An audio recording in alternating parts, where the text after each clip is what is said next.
shadows hide you? I am listening. Our paths converge. So good to see you. Hail to you!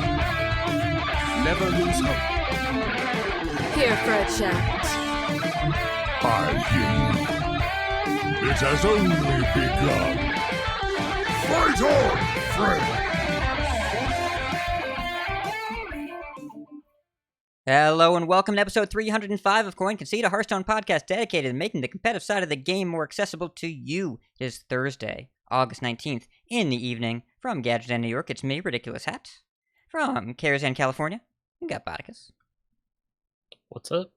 And from Nomergon, Ohio, we've got Edelweiss. How you doing, champ? Hello. Doing all right. Thanks to everyone that left us reviews. We're going to do a bonus episode at some point in the next couple weeks, and we'll read all those reviews out there, but thank you everyone that does that. No new patrons this week, but we appreciate all your support already. And yes, Wombat, we updated it last week with the Tavern regular lines. I can't wait until the third expansion comes out, then it can do all the Mercenaries lines. That's coming. Edelweiss, make your peace with the change. Coming your way with another bumper. All right. So, Life and Ladder, Bodicus, would you like to tell us more about Quest Shaman? Because I could listen to that for the entire episode. Quest Shaman's great. I still play it. There's nothing else I want to do in the format other than double spells, even though I feel like generally I'm a combo player. And it's not a combo deck. Even though I bet people would say it's a combo deck, but...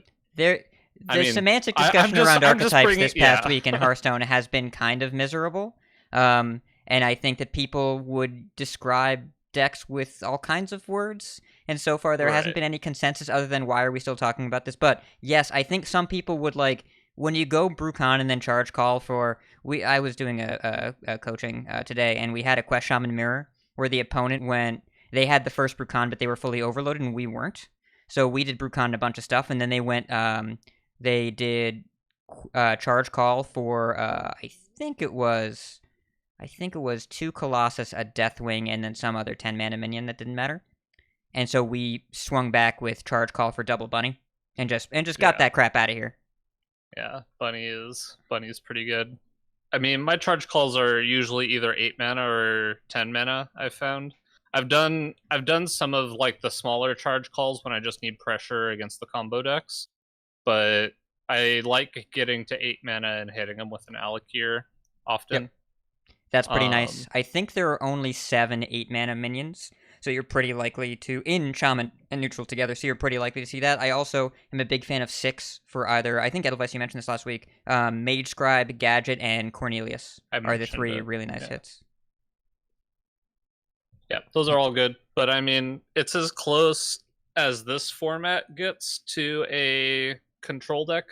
Pretty much what I would consider that, even though obviously the game ends a lot quicker because it actually kills your opponent instead of trying to fatigue them. So, which is weird because I don't generally play decks that are like trying to do that kind of win condition, but I just love doubling spells. You kind of like doing decks that are goofy that naturally make the game go longer. Like, you've been a big Sethic Veilweaver fan for a long time. And I'm not exactly going to call that an aggressive card. It's just, it feels ridiculous when you're playing with it. I like value decks. I just like value. And like, if you've ever double guidanced, I mean, what else can I say? Like, the old 1-mana draw for, well, and like playing with Whirlkick the 1 Rogue. mana, don't look at anything. Cursor to the right hand side of your screen. Always clicking overload every time, ignoring everything else. Yeah. It's a very enjoyable deck to play, a lot of fun, and it has resource-focused, value-focused tendencies, but it does not have interest in the game going forever, and it also gets to play a lot of really strong cards. I was looking at Wyra and Gabby have a list that's pretty close, that actually cut Dungeoneer. I know we were talking about this last week, and we talked about this, but Perpetual Flame is kind of way too good to not play. So I'm never not playing that. Yeah. So Wyra built a list. It cuts Dungeoneer because you play so many non-nature spells, so that you can run Perpetual Flame, 1 copy of Overdraft, double Guidance, double Investment Opportunity. It does play Diligent Note-Taker, and Diligent Note-Taker with Lightning Bloom is filthy, so like that's a good idea. Wyra has Doomhammer, where Gabby has Earth Elementals. Don't like either of those, but I don't like most of the minions in the deck. I just want I want to draw the overload cards. I don't want to draw the cards that draw the overload cards. Like, yes. I think I was looking at stats, and like in Trap Sorceress seemed like the stats were okay, and Marsh Spawn it seemed like the stats were pretty low, but I just don't want to be playing 3-mana 3/4s in this deck because the deck's already kind of slow, or it feels kind of slow to get, or some draws feel like it can take a while to get Brucon going, and I just want Brucon as quickly as possible, so I play all of like the really cheap ways to get more overload cards and just try to complete. And then once Brucon happens, if you have any draw spell, the game pretty much ends, and if you don't, then the game sometimes just ends anyway if you have like a charge call. Like, charge call will end a lot of games. Card's good. Yeah. Which is I'm super surprised. I did not realize how powerful that card was. That's probably my biggest miss, I think, from the set, is just how good it is in specifically that deck. Because it feels like what happens is you get that first refresh, and then that the second quest complete happens, and you're short on mana for the next turn, and you just kind of need that way to catch up, which is Charged Call, because you're usually overloaded for like 3 or 4 mana crystals on 7 mana or something, and you can still make good board generation and in games where you need it. Not that you need it in every game, but I know you had talked about one of the cards being core. What's that for? The 3-mana card, the Lifesteal card. Oh, Title Surge? I'm wondering if you still feel that way, because I played against so many. Okay, I played against so many Face Hunters, and it's never been an issue. I think Face Hunter being a really good matchup for this deck is also a big reason why I enjoy it so much, just because there's a decent amount of Face Hunter out there, and I don't like losing to it. Yeah. There's less now, I feel like, but there was a lot. Well, Shadow Priest too. Like, you're pretty really good against Shadow Priest. I'm surprised. I feel like I haven't played against a lot of Shadow Priest. There's but so much variety in this meta. Yeah. I got Legend with the deck, and it felt really good, so I'm kind of surprised I haven't seen more of it. It's still good. Yeah. Edel, what have you been doing? I've been kind of bouncing all over the place like I want to do, but I really enjoy the no hands warlock that's like quest handlock. Yes. Honestly, the quest is a backup plan because it's mostly there to discount your flesh giants. Yeah, it's 1 mana discount all flesh giants this game by 2 mana. It's Aldor Attendant, but it's always in your opening hand. And it's a 1 mana fireball sometimes, and it's 6 healing. Like, it does a lot of stuff, even without really needing the quest. And that deck, No Hands definitely started the innovation there, and then Xerios put in all the hand stuff, the Anetheron and the Goldshire Knoll. The deck has barely changed, and the nerf, you notice when Battlemaster and Flesh Giant are slowed down, but the deck is still incredibly powerful. Yeah, there's some sweet turns where you can go Anetheron, tap Goldshire Knoll on turn 4 and just have this massive board.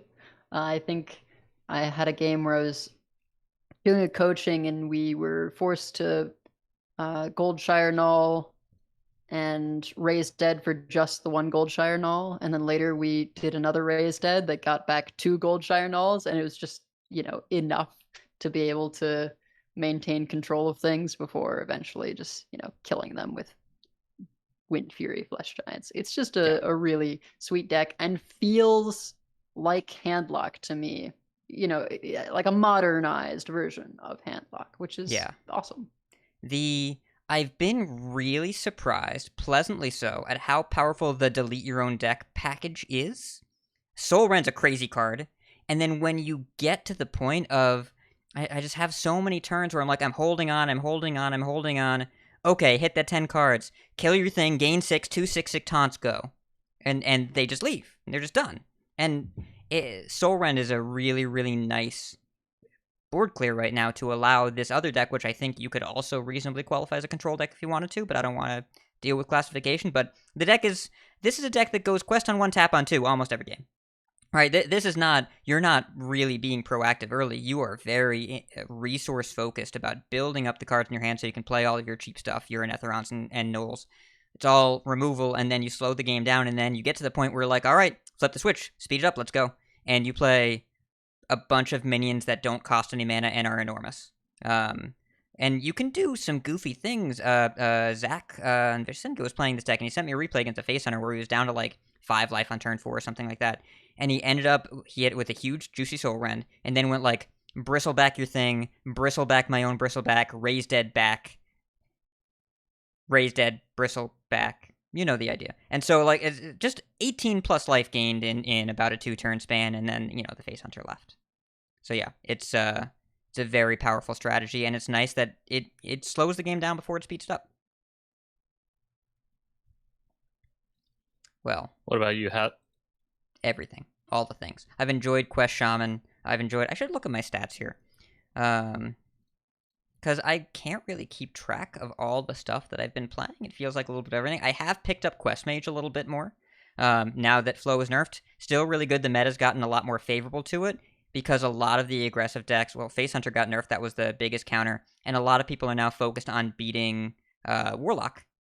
So they want to play stuff that tries to go low the ground. The thing about Warlock is you're playing against 2 real decks. Zoo is kind of dead, which is unfortunate, but like there's kind of not really a reason to play it, especially with the Dark Lair nerf. So people are either playing 6 Demon, which we'll talk about that deck extensively today, but that is the deck with, it has double Stealer Souls, double Dark Lair, double Nightshade Matron, no other minions, and then you play Free Admission and Rod to discount them all and clear your quest all in one turn.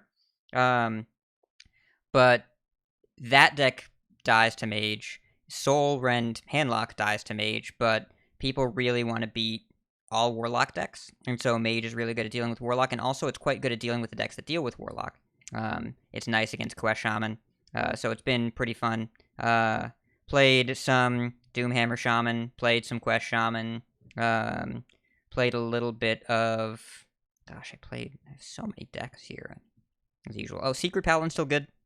The disruption that you get from...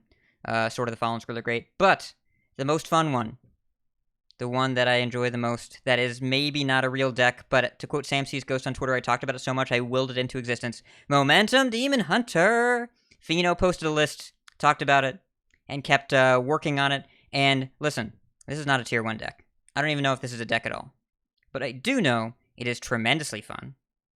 Really, really fun, and I do know I had a lovely game against Wyra, where I cleared Quest on turn 4, and had Big Kurtrus in hand on 5, but they had 2/2/2s, no 1/1. I'm like, I have to Immolation Aura, so instead I played Kurt on 6, and then Acrobatics on 7, and killed them from 27, because you draw a lot of cards in that deck. Really, really fun. Glide is extremely powerful against Warlock and Mage. If you can line it up in your hand, the deck is tricky to play. Sometimes you can get really busted starts where you get super fast Irebound Brooch, the taunt that discounts for every card drawn that turn. Doesn't discount your own cards, counts your opponent, so if you glide into it, you can always play it. It's getting close to now like an archetype that I would call one of my favorite ever.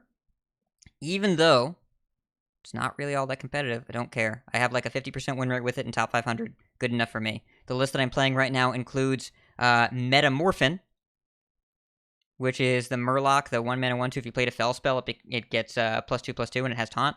You can play that sometimes like a Fel Barrage or whatever, and then you just have a 1-mana 3/4 to not die, and you just kind of draw cards the whole game until they leave. Or until you die. You know what? I like drawing cards. I'll do that. So, had a tremendous amount of fun with that, but I'm still exploring the format. It feels...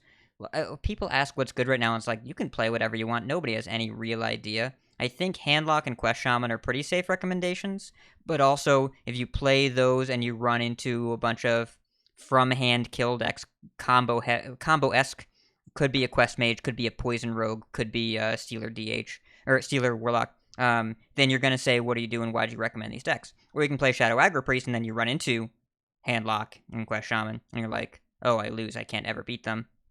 There's just so many options and so many different ways the format could go. That it's kind of hard to pin down what's happening. So still really enjoying that process. I don't know if this is the deck that we're talking, or I was thinking of. I talked to you a little bit about it, and somebody in chat brings up Raza Hunter. Have you both seen Odd Quest Hunter in Wild? Oh, in Wild, yes. I've seen it in Standard. That deck is like not odd, the most... It's just like... I don't know how to describe the most like 50-50 deck I've ever played, where your draw is either insane and you kill them on turn 6, or your draw is absolutely terrible and you haven't even completed like step 2 of the quest on turn 4. It's just like the most... Oh man, that deck, I was having a bit of fun with it because I lost to it a couple times when I was trying to see just how broken Questlock was in Wild before the nerfs. And I tried that deck out, and it's just like, wow, Rapid Fire is actually just the best card in this deck. It's unbelievable kind of in that deck. Not something I've ever would have thought of before, but like, it's crazy how well the that quest works with the Odd Hunter hero power. Yeah, it's a lot of damage. And once you get the quest online, that kill turn sneaks up on you pretty fast. Yep. The turn after you play Tavish, you can deal over 20 from hand very easily. And that's even in Standard because Aim Shot is an unbelievable card. But then when you go to Wild, the list I'm looking at here plays Auction Master Beardo? Oh. The 3-mana 3/4 that when you play a spell, it refreshes your hero power? Isn't that redundant? Well, you don't always have Tavish. Because the problem with that deck often is you can complete 4 stages or like 4 ticks of it pretty easily, and then sometimes if you get Rapid Fire, it completes 1 stage, but if you don't draw any Rapid Fires, you're kind of light on things to progress the quest in Odd Hunter specifically. But one thing I did do is on Nozdormu Day, I was like, well, I have to put Nozdormu in a deck, but I didn't want to put it in Quest Shaman because it didn't make a lot of sense, but you can put it in Odd Quest Hunter. And I actually got 1 proc against somebody who I think was playing some like other Shaman deck or something, and so I got to have some fun with Nozdormu on Nozdormu Day in Wild. This does seem like a very good Nozdormu deck because your game plan's fairly straightforward. Turn 1, play the quest. Rest of the game, hero power, and that's kind of where you're at. So it seems like a good Nozdormu deck. Yeah. 1 of 2 quests, because now you also have the side quest. Toxic Reinforcements. It plays Toxic Reinforcements, which, by the way, all Leper Gnomes are now 2/1s. Wow. This deck just keeps getting better. So yeah, oftentimes the correct thing to do with that deck is to play the side quest on turn 1, hero power on turn 2, and then play the actual quest on turn 3, and then try to complete it over like 2 turns. And then your side quest is better from the hero power, because your hero power costs 0 if you can complete 2 stages. Yes. If you get to that point, I mean, you're going to have a lot of Leper Gnomes, and it's just going to be a thing that happens. So I noticed something when playing a little bit of Wild. I played a little bit of Wild last week, and I noticed something. That Warlock deck was too good, they should nerf it. I understand this is something of an understatement, but, like, the Giants came down really, really, really fast, and they also killed all of my stuff and healed a bunch on, like, turn 3 or 4-ish. It felt like that it was a little too good. And by a little, I mean completely broken. And it's still really good, because the 2 nerfs barely slowed it down. It did something, but barely slowed it down. So we should probably talk about those nerfs.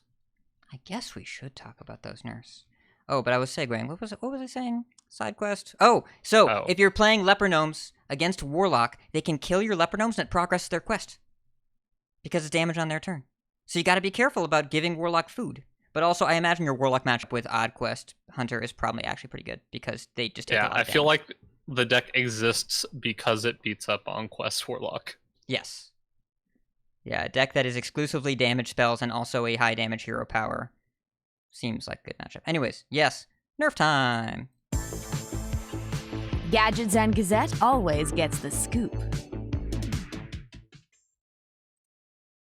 All right, so we finally have all the nerfs, and it was, I would say, fairly extensive in the number of nerfs that we had. So to start off, we had Incanter's Flow going up from 2 mana to 3 mana, Il'gynoth going from 4 mana to 6 mana and gaining +2/+2, Dark Glare going from a 2 mana 2/3 to a 3 mana 3/4, Battlegrounds Battlemaster going up to 6 mana, Kolkar Packrunner becoming a 3 mana 3/4 up from a 2 mana 2/3. Granite Forgeborn, that's the Elemental Shaman card, is now a 4/4 instead of a 4/5. Conviction went from 1 mana to 2 mana, and Flesh Giant from 8 mana to 9 mana. Hat, why don't you go over kind of the devs' thoughts on this? We had a comment about it. Alec left this in the notes. After 2 weeks of monitoring the rapidly evolving United and Stormwind launch metagame, making a few balance changes to slow down the speed of the game by a turn or two. Overall, this translates to 2 things: limiting the efficiency at which combo decks can assemble the piece they need to win, and reducing the burst damage that board-based decks have access to from hand. We hope that these changes will give a bit more room for slower strategies to find success in this meta, and we'll continue to keep an eye on the live game to see if any further changes are needed. 8 changes. It's a lot of changes. And they hit 7 classes, I believe, right? Mage, Demon Hunter, Warlock, Hunter, Shaman, Paladin. Yes, Flesh Giant is mostly a Warlock card. It is technically a Priest card. 6.5 classes. It's definitely. Well, Battlemaster also kind of hits rogues slightly. Slightly, not really, but that's a Paladin like card. Kind of. Yeah, Mostly. And also a handlock card. Yeah, I also did die to that in Wild, because they played all their giants on turn 4, and then they played Battlemaster on turn 5, and then that's 32. So like, I'm glad they nerfed it. I think what's really interesting here is that only 2 of these are actually United in Stormwind cards. Just the Shaman card, Granite Forgeborn, and Battlegrounds Battlemaster. Yes. So the rest of these were kind of things that we're just finally tired of, or that got like even better with the inclusion of United Stormwind cards.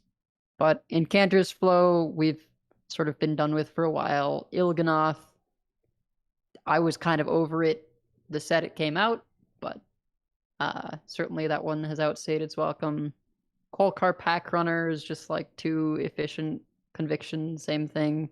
Well, we've talked about Conviction a whole bunch of times. I thought that we didn't expect, like, we never expected them to hit it because it seemed so obvious and they hadn't changed it yet that, like, it must be fine, but I guess Battlemaster really showed what it was capable of doing. I'm surprised that they put it to 2 instead of 2 damage. Or 2 attack, rather. Have you played Paladin since the nerfs? Yeah. It's still dope. Like, if it was at 1 mana +2, that is still too much damage off of Battlemaster. Because that's still absolutely 100% happening. I didn't change a card in the deck, and the version of Secret Paladin I think is best right now is the one that plays Stealth Minions, where you, on turn 4, it is usually Sneaky and Skulker. Turn 5, Blessing of Authority, do not attack. Turn 6, Battlemaster.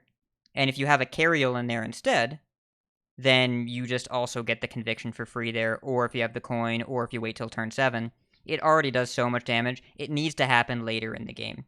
And playing that deck, playing most decks, these nerfs didn't really kill any decks. I think they killed exactly 0 decks, maybe Zoo, but I just haven't seen it. But it feels a lot more fair, even though it still feels powerful. Like, Battlemaster is still, like, perfectly fine Paladin card. Battlemaster Conviction still ends games. But before it was on 5 with the coin, and now it's turn 7 or 8, and it feels very different, for the better, at least, in that particular deck. Have you seen an OTK Demon Hunter since these? You don't think that it was deck the second dead? game I played in the format. It was a gold card back. I had coin watch post on 1, and I did still lose the game. I was playing Death Rattle Demon Hunter. If I had found an Inquisitor, I would have won the game. didn't find one in the top 20, but also it was against a gold card back. It was against Dread, Grandmaster player. And they needed to get down Big Kurtrus, the quest reward, and basically draw their whole deck to do it.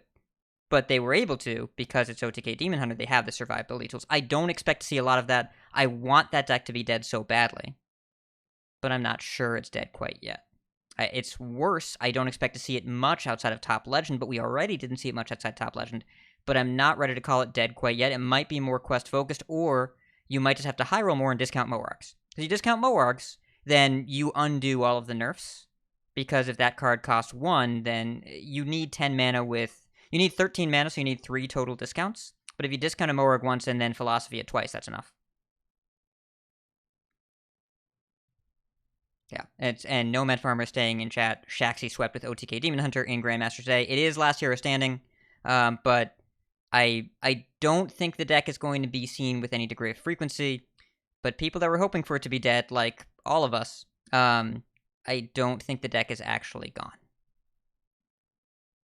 That's actually pretty disappointing to me. Not because I, want to take away people's fun who enjoyed it, but mostly just because I think Il'gynoth is a much cooler card outside of the combo. Like if Moarg did not exist, I think Il'gynoth is really interesting because say you just are an aggressive or mid-rangey kind of deck that has Eldrachi Warblades and attack buffs. Like I was much more okay with those kinds of uses. And maybe you actually find use for like the 3 mana 7/2/2 lifesteals and other kinds of lifesteal minions into your deck. That seems interesting to me, but the OTK at this point is just kind of boring. I'm sort of over that. Yeah. I know you're trying to be nice. I absolutely want to take away people's fun with this. I'm okay with them not having access to this, and if you're an OTK Demon Hunter fan, I'm sorry, but you're probably used to getting some hate for that. Yeah. So, well, Bodicus, you played some post-patch, right? We're going to talk about this extensively later, but what's your quick impressions about the feel? Like, I know you mentioned that you played against actually a good bit of combo. Yeah, and the combo felt worse, so I'm glad. I don't know. It didn't feel quite as quick. It's possible that my opponents just didn't have great draws, which happens, but I did play against a turn 2 Incanter's Flow off of a coin and still emerged victorious. So don't know how much that really had to do with that, but I also lost to a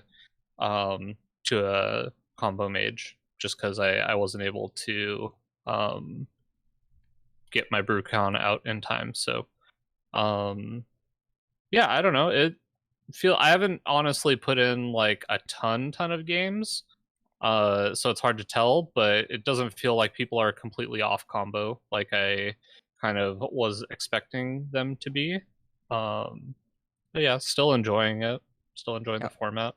These are definitely lighter touches that were meant to clip the power turns of decks, but not to delete decks entirely. And if that was the intention, that was pretty successful, because I don't think that a single deck is unviable because of this. Again, the only exception might be Zoo Warlock, which I have seen maybe one. Because that deck was really dependent on Bloodbound Imp, Dark Glare, Flesh Giant stuff. And you can still do that, but also the meta is kind of hostile to wide small minions, with everyone playing Handlock and Quest Shaman, and also I think it would not be the best deck to play against Elemental Shaman or Quest Mage. It just kind of doesn't fit what's going on right now.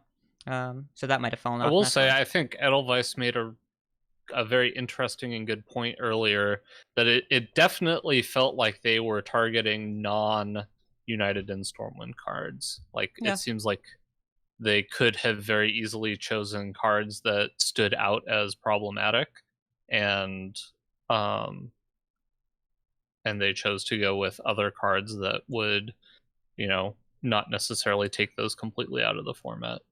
Yeah, they definitely didn't want to nerf the quest right away, and I think there are a few cards they could have chosen if they wanted to. I guess in Hunter would be Aim Shot, because that's the only new Hunter card in the entire set.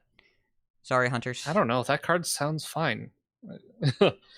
Or it seems fine whenever I play against it. I have trouble thinking of Stormwind cards that are really, really crazy outliers that didn't get touched, outside of you'd have to hit the quests. And even then, I don't think too many of those are crazy outliers. Yeah, I mean, the only one that stood out to me is Warlock Quest. I was kind of expecting that to see some adjustment, but I don't know. It seemed like even though they hit 2 cards from Warlock, it seems like that combo deck got touched the least. I don't know. Got affected the least. Yeah. It played Dark Glare, but also they don't need to nerf a deck that doesn't have the win rate to deserve a nerf yet. It's been in the format for 2 weeks. I understand that there's a lot of perception around that deck that we'll talk about extensively in Decksplanations. But it would be hard to justify a nerf to that deck when there isn't the win rate to back it up. So maybe down the line, but not quite yet. But why don't we talk about BGs as well? That got quite a few changes that are interesting, especially this first one here. All right, so we have the return of or changes on a few heroes. So Shudderwalk is back, and the old hero power for Shudderwalk was 1 mana to double your next battle cry for the turn, and now there's a new hero power that's almost completely different, called Snicker Snack, which is a 0 cost to add a 1/1 Shudderling to your hand that repeats all battle cries you've played. Wait, all... Not this turn. No. All. Oh. It's really sweet. good. You get There's 2 a lot of these? Yes, there's a real lot of goofy stuff that's going on with these. There's some Twitch clips that were posted in our Discord. Because it copies like Faceless Tavern Goer, so people are showing screenshots of unstable ghouls, because Faceless transforms into unstable ghoul, and then the Amalgadon triggers, and you end up with a poisonous unstable ghoul, which kills everything. Oh no. Yeah, very rare, but it can happen. Like Tavern Goer and Amalgadon does some goofy stuff. Like you can get a whole bunch of the demon that Soul Devourer, the demon that eats other demons. You can concatenate all of your demons into a Shudderling. Get a bunch of mana back. Yep. You can also kill yourself with Vulgar Homunculus if you don't remember that you played it that game. Yep. Could see that happening too. Yes. That's sweet. Oh man, I want to play with Shudderwalk again now. I mean, I always liked Shudderwalk, but it was also, I don't know. Ever since Bran became less meta than he used to be, where Bran, I felt like, used to be one of the most popular, if not the most popular strategy to go for in the late game, and now feels like, sometimes it's kind of rough. Yeah, Shudderwalk was never really worth it. And the I assume they tested the hero power at 0 mana and it was probably too powerful, so yeah. Like the difference between 0 and 1's too big. Yep. The new one looks pretty fun. So Daryl has an old hero power to, after you sell a minion, randomly give a minion in Bob's Tavern +1/+1, and the new one is, after you sell a minion, randomly give a minion in Bob's Tavern +1/+1 3 times. So instead from 2, so instead of +2/+2, +3/+3. Does that make the achievement for Daryl easier? Yes. Or is it the number of minions you sell? I believe it is number of hats. Okay. And I believe it is number of hats on a single minion. So that's kind of cool if you're looking to get that done. Seems extremely powerful. Like that's a lot of stats. Much better. It was so sad because Daryl was so good for so long, and then he just kind of fell off. Well, he got power crept. Yeah. Well, as of right now, looking at HS Replay, top 20% of players at 7100 MMR and up, Daryl is number 5. Very good with mechs, by the way. Very high percentage of top 4s. Very low percentage of first places. But if you want a top 4 and you want to click very quickly and you are not on mobile, then Daryl is the way to go. And I remember when the 2 of the highest picks in Battlegrounds were original Daryl and original Van Cleef. Yes. And Van Cleef got a buff, but is still lacking a little bit. Yeah, he's not great. And then this one's also super interesting. So Flurgle's old passive is after you sell a Murloc, add a random Murloc to Bob's Tavern. Now, after you sell any minion, add a random Murloc to Bob's Tavern. That is way better. That is significantly better. I don't know how good Flurgle is now. Probably, I would assume it probably still struggles a little bit, just because you don't always get Bran, which Murloc's kind of needs. But Flurgle has improved significantly. It is no longer the worst hero. It is now the third worst. I guess that is significant improvement, but I'm sad because I love playing Flurgle. It's 3 times as good. I don't think that's how that works. It's okay, don't think about it. So, Maiev, also, it keeps getting changes. They can't figure out the sweet swap for Maiev yet, but the new hero power, instead of giving the minion +1/+1, it now gives it +2/+2. So it's still 3 turns of dormant to get it back with +2/+2. Just trying to make her a bit more competitive, because I know a lot of people used to really enjoy playing her, but who knows if that's just because she used to be super broken. I mean, it's a fun playstyle, but like also winning all the time is fun. Yeah, true. And then lastly, Malagos, old hero power, replace a minion with a random one of the same tavern tier. New one, replace a minion with a random one of the same tavern tier. You can do it twice per turn now. So, cool. Yeah. Seems maybe better. this helps you search for triples.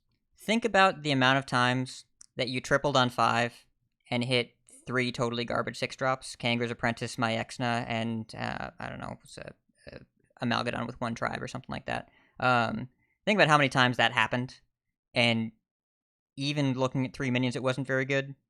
This still doesn't get you all the way there, but at least you get 2 looks, and it's still a consequence, right? Because if there's something that's kind of okay, and then you roll it away with your second zap, and you end up with total crap, like, it's still not great. But it's better to have another look in the box than to have something that just you get 1 shot per turn and get anything decent and it doesn't work. So, seems like an improvement that isn't going to break anything. Yep, and that's all of the BG changes. I think we're probably going to be doing a BG episode pretty soon. I've actually been playing a decent amount. It felt like I went through a really long dry spell of not being able to top 4 and not being able to figure out why everybody was surviving forever and I couldn't top 4, but had a couple wins lately, so probably just was a bit of a downswing and now coming back to me. Well, and we've got the big refresh coming soon, right? That should be in the next few weeks. 0.2. Yeah. 2 should be in a few weeks. Should be by first week of September. Well, that's going to be a huge shakeup. 35 That'll minions. be a huge shakeup, so yeah. I'm excited to see what they have in store for that. We had some arena balancing done. Don't have a lot of notes about the arena balancing. They made it more balanced. Bucket changing, but don't they not have buckets anymore? It's Bodicus. They made it more balanced. Don't think about it. Okay, that's just what they did. The notes in the patch notes say that like we updated the appearance rate of cards to ensure that class balance remains close to 50% win rate, and they said that they made Druid, Warrior, and DH worse, and Mage, Priest, Rogue, and Shaman better, but they don't explain what they do. So I guess they just make the good cards appear slightly less often, and the bad cards appear slightly more. But this is a black box. They just tell us which classes that they nerfed and which they buffed, and they don't tell us how. It just happened. Interesting. It's like, hey, if you were playing these classes before, you were doing it right, because these ones were better than the other ones.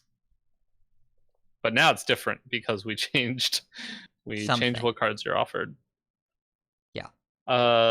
Also had a few bug fixes here. Stealer no longer triggers twice if you have 2 in play, and no longer triggers on cast when drawn. Jewel Kit no longer triggers off bounce effects or glide, though it still triggers off of transforms, and this will be changed in a future patch. And Priest Quest counting base costs for 7 and 8 step has been fixed as well. So all good changes. Didn't they say they were going to do like an animation kind of update to make things smoother? That was the Stealer change. Does it feel a lot better? I haven't played with Stealer since then. Feels almost the same. This only matters if you have 2 Stealers in play, and if you did before, and that was rarely the case, or if you had Stealer and drew a bunch of Soul Fragments, it's slightly faster, but otherwise it's not a really big difference. Alright.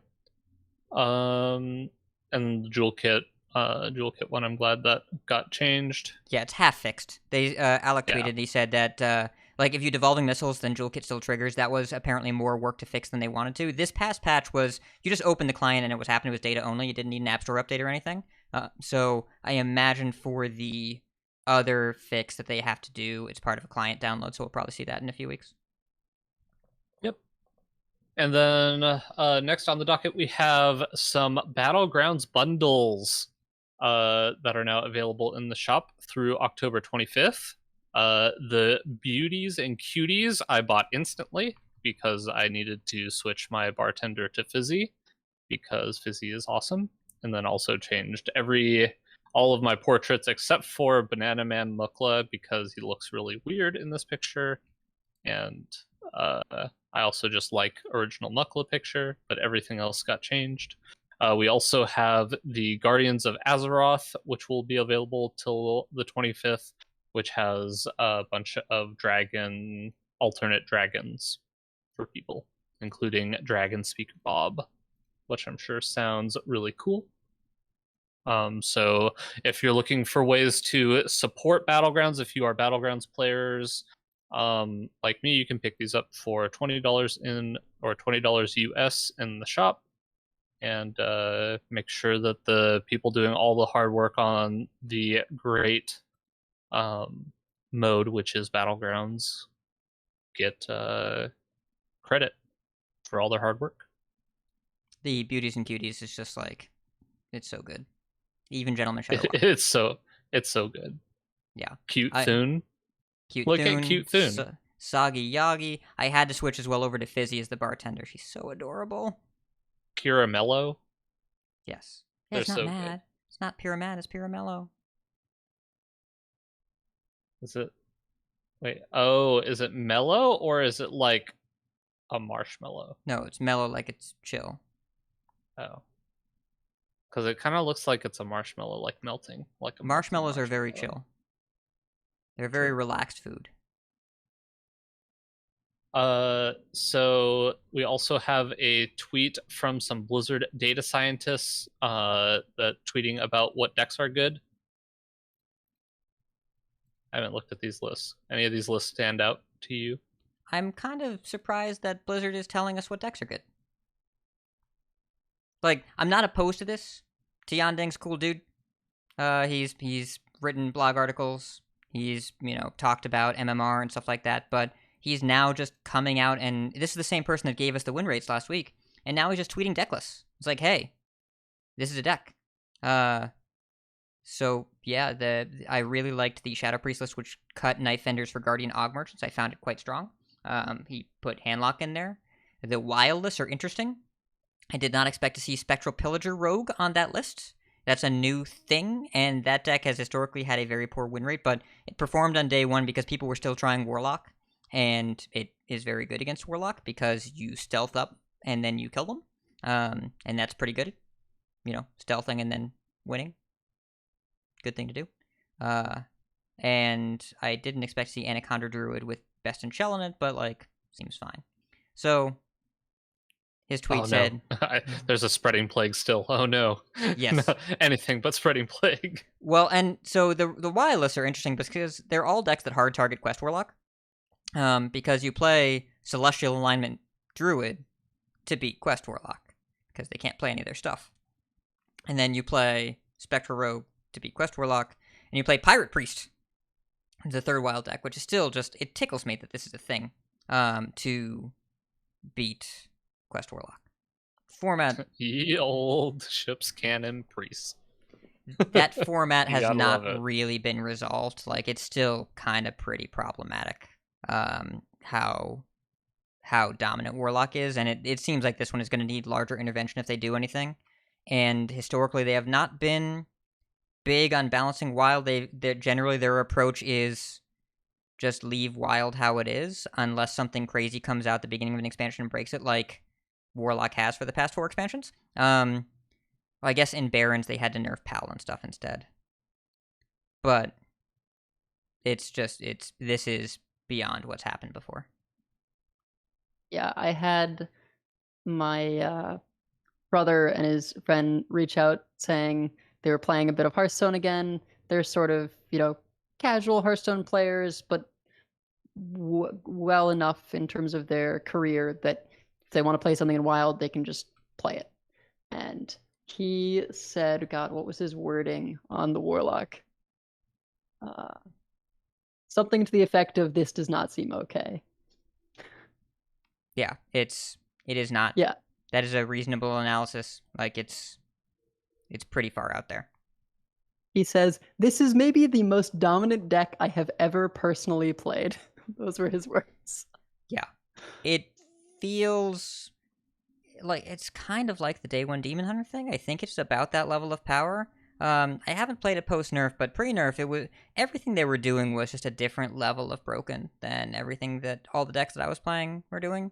And all you do is, even if you're playing the Pirate Priest or the hard target, if you take one misstep, if you attack for too much, and they can get Moltens down, you can just get punished by putting them to too low of a life total. You have to hold back sometimes. But then they just flush giant you. It almost feels like there's no real way to deal with it. And so I don't know what they're going to do. Because the way they normally approach Wild isn't going to work here. Have you ever played a 1-mana Lava Axe your opponent's face, gain 5? I have. It's good. It's really good. Or even better, 1-mana Pyroblast your opponent if you had... Well, and the card that breaks Wild, J-Man brings this up in chat, and that's correct. Crystallizer is completely unbelievable. It is 1 mana, the 1/3 Battlecry, deal 5 damage to your hero and gain 5 armor. It just completely breaks the quest in half. You move through the stages so fast. And the quest doesn't trigger on loss of life like Dark Glare, because if you Crystallizer and then go into Dark Glare stuff, if your life total doesn't go down, if it hits the armor instead, you don't get the mana. But the quest doesn't care. It just says damage dealt to your hero, not loss of life. And so you can hit your armor all you want, and it's fine. So yeah, there's a lot going on here. Yep.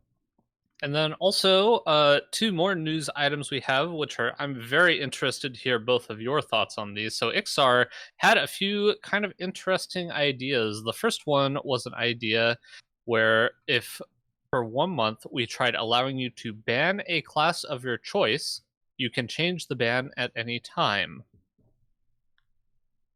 What do we think of this idea? I have my opinions.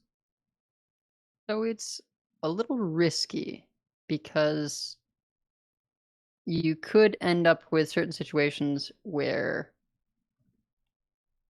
say, people are on the I'm hating mage right now chain. Well, suddenly you're going to end up in a bunch of mirror matches or something if you're playing mage, because the only people that haven't banned mage are the people that are playing mage. Maybe even some of them have, right? Or right now, the whole thing with people being upset with Warlock, right? If everyone's banning Warlock, then the Warlocks, their queue times are going to really suffer. And like, it kind of does a weird thing where it might keep people from playing the deck that they want to play because they just won't be able to get into a match so super easily. So that's one concern I would have. And the other concern is just like, I don't know, if you're banning on ladder, like, it's really complicated. It seems simple. Yeah, it's there's actually so really many complicated. variables. Okay, so yeah. Think about Barons. Barons. Anyone that complains about Priest, they just ban it. But what Priest players want to play mirrors? Nobody. So that means the Priest players, the only people that don't ban Priest are the people that bring hard counters. That means the Priests are just playing against Poison Rogues and Quest Mages all day. And your Face Hunters are the you never get banned by the control decks.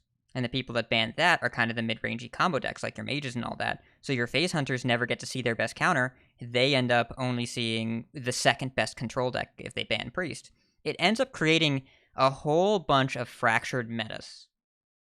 And it's a very strange thing.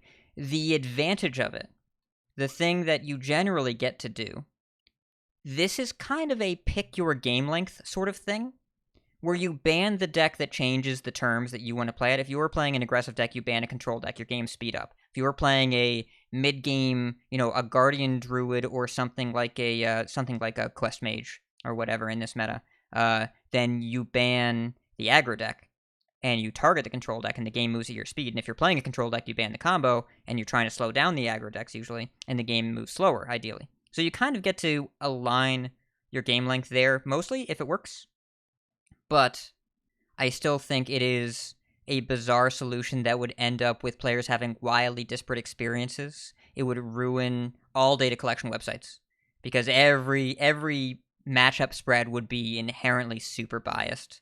And also players wouldn't normally understand a ban. And I think that at most levels, they're just like, I don't want to see this class, and I wouldn't think about it too much. At high levels, it gets really dizzying. I don't think it's valuable. Now, if instead they let you bring 3 classes, or maybe like 3 decks even, and then your opponent only gets to ban one of those 3, and then you get to do the same with them, and then you play with the other ones on the ladder, I think that could be really cool. It'd be a nice different mode that might even feel like a tournament. Do you see where I'm going with this? Oh yeah, we all saw it when you said the first sentence before you even started describing what you were talking about.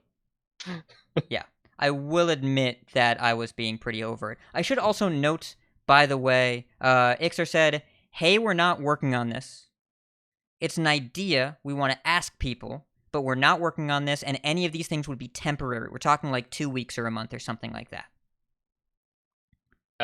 So I'm along the same kind of thinking as Edelweiss. My hypothesis is that it would make imbalanced metas feel worse and balanced metas potentially feel better. Like it could be more engaging, but I feel like the quote-unquote balanced metas that already feel good don't need to have the potential to feel better, and the imbalanced metas that don't feel great, we don't want them to potentially feel even worse. So while I appreciate the thought experiment of the question, I don't feel like, my guess is that it would not have positive results. That's just my hypothesis, is that the results would not be more engaging to the player base. Maybe for a short time. The image it brings to mind for me is, if you've ever seen the little video thing where the guy looks at this structure and sees there's like one piece that's red in it and everything else is this other color, and he takes out that one piece, and everyone looks in horror as like the whole structure just cascading falls apart. And I kind of feel like that's what would end up happening here, where yes, you do resolve the thing of people get to not play against the thing that they really don't want to play against. And so those people get a sort of short-term good feeling of like, oh, I get to just, I want to play slow decks, and Quest Warlock doesn't let me play any kind of like controlling thing because I auto lose that matchup every time. Let me just not have her have to play against Warlock. But then you get this ripple effect of it creates all these other issues. And I think that just like it becomes something that would be uncontrollable, the way that it would cascade outward. So if you get to do it. And I also think you make a great point that it amplifies mirror matches, I think. Which I don't know that there are a lot of people that will say that the majority of mirror matches are fun. There are definitely decks where I enjoy mirror matches, but I feel that is more of a rarity, and I'd rather play against different classes the majority of the time. I would much rather a function actually where you just don't play against anyone playing the same class as you. Okay. Just no mirror matches. So an auto ban on your own class. That would be right. But how does Maestro work? I don't know. It's like mirror matches I think are good to have, because I think at a certain point, or at least in like the higher levels of competitive play, it demonstrates a firmer understanding of the for some decks.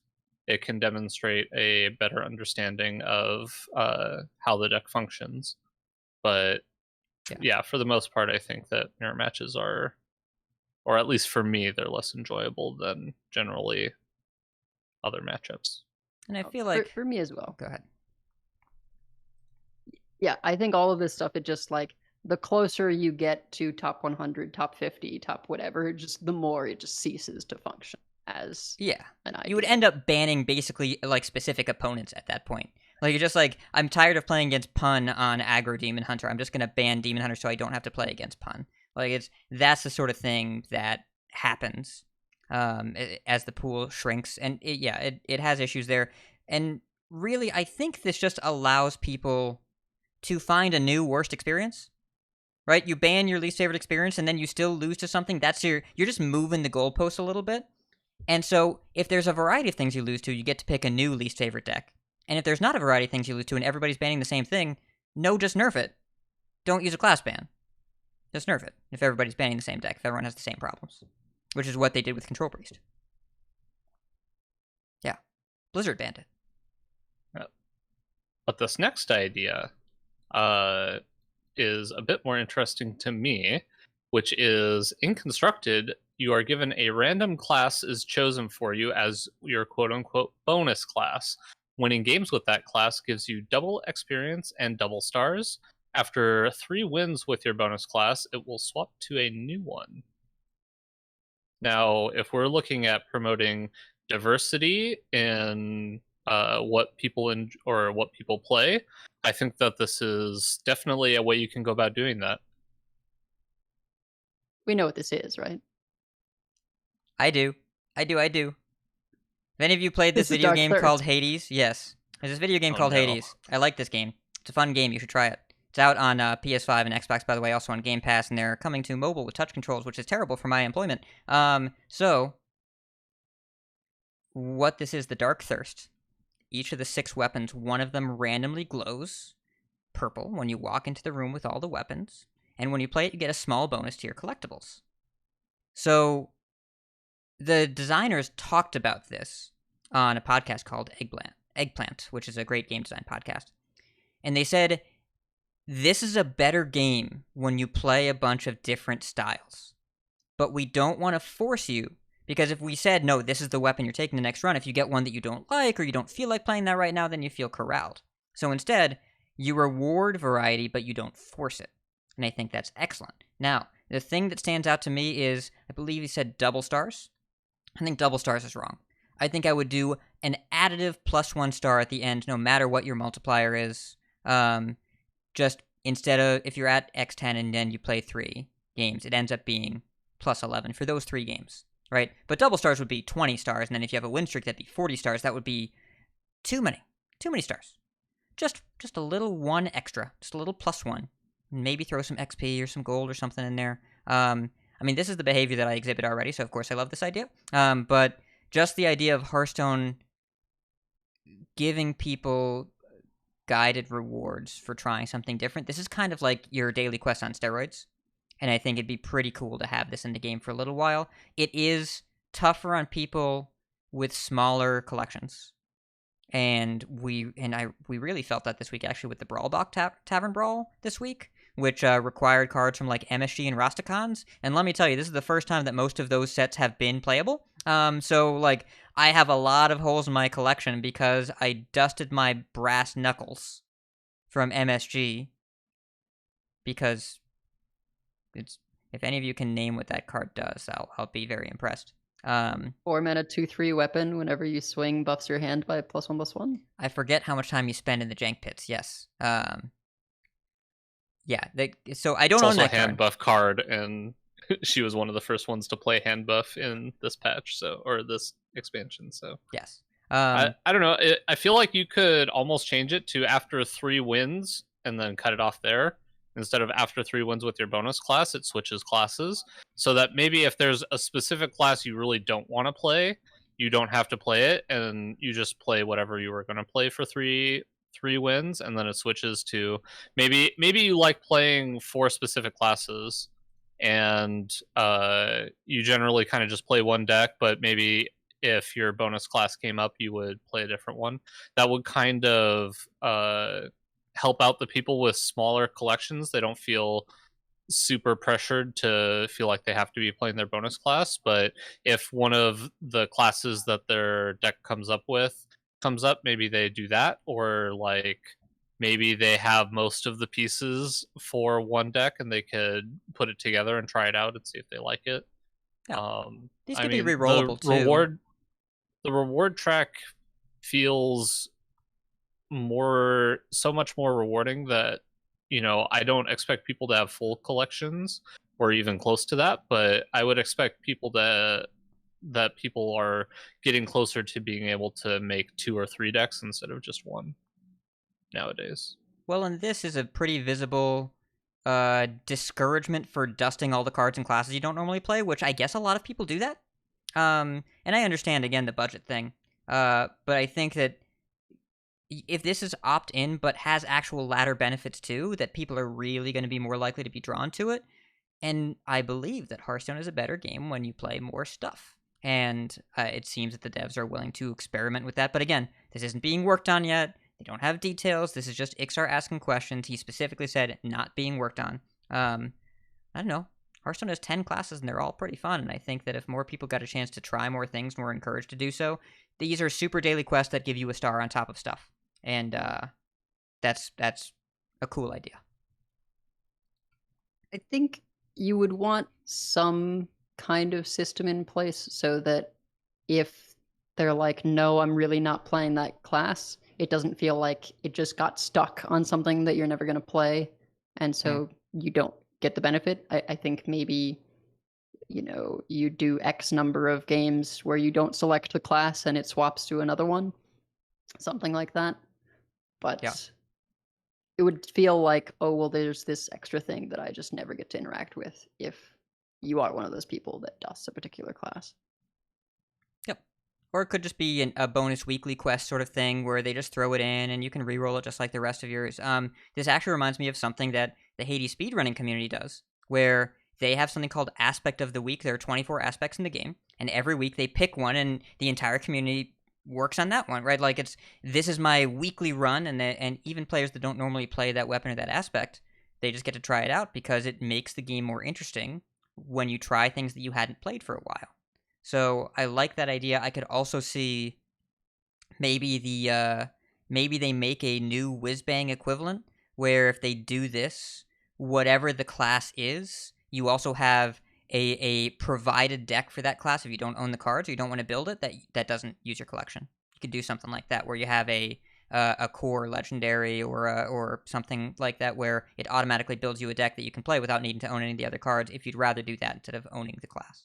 Could be something they do, but we're getting pretty far out there now. And then kind of lastly, we'll have one more note after this, but we also have the Iksar AMA, as we do every week.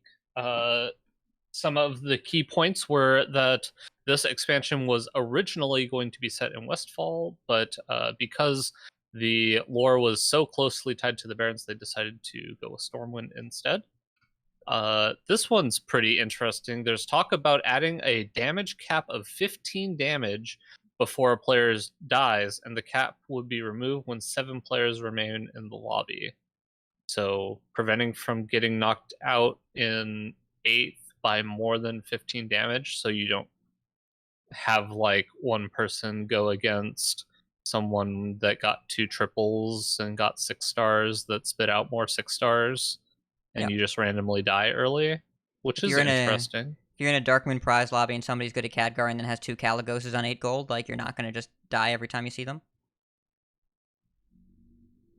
Yeah.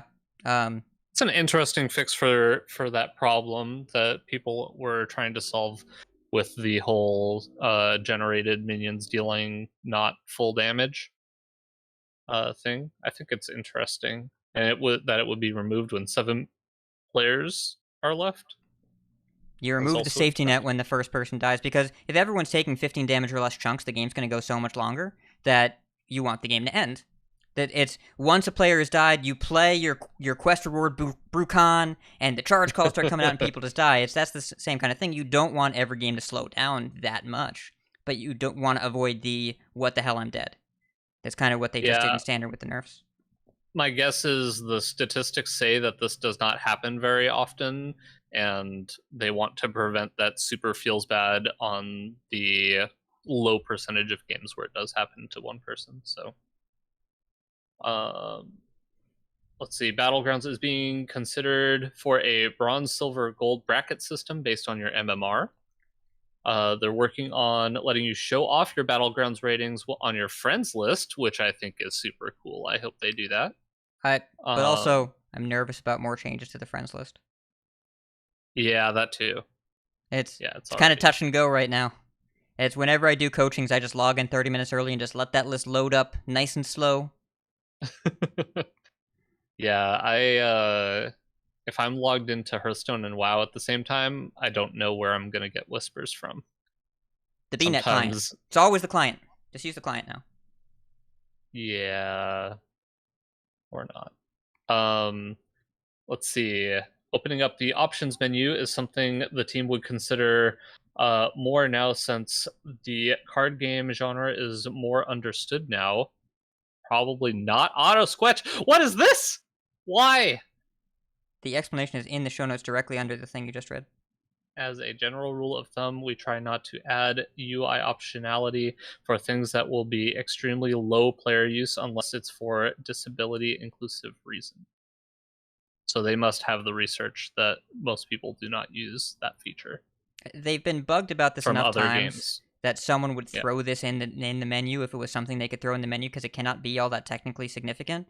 So I am guessing that just not that many people actually are interested in this. And he did say, like, the game has more experienced players. They're a lot looser in this than they were 7 years ago, but they're still looking for something more simple. But there is, after they fix the collection manager, which he said is the first thing on the list to resolve, then the options menu could get some new stuff.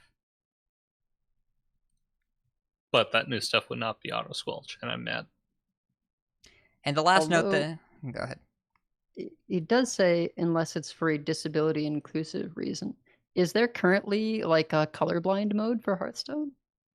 I don't think so, but I wouldn't be surprised if that's on the list. And also, I know the screen shake thing, I believe, was added because of that.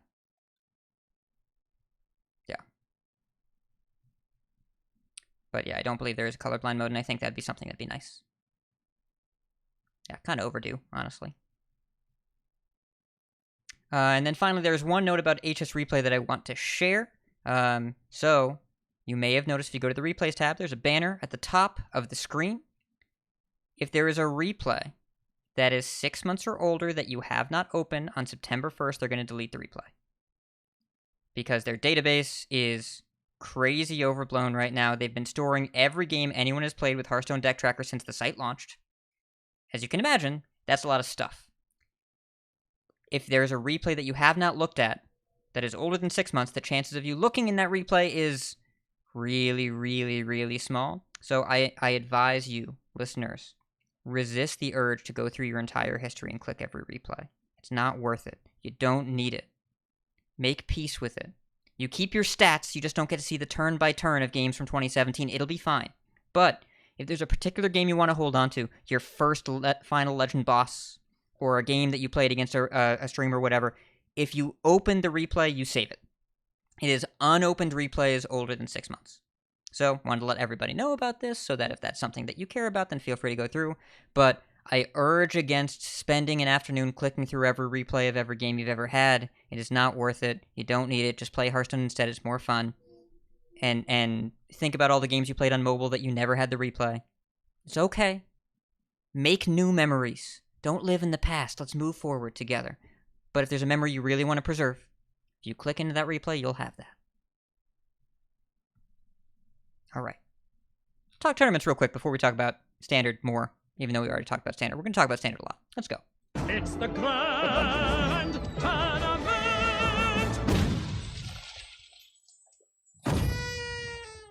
All right, let's talk first about the most important tournament of last week, Supergirl Gamer Pro Edelweiss. How did it go?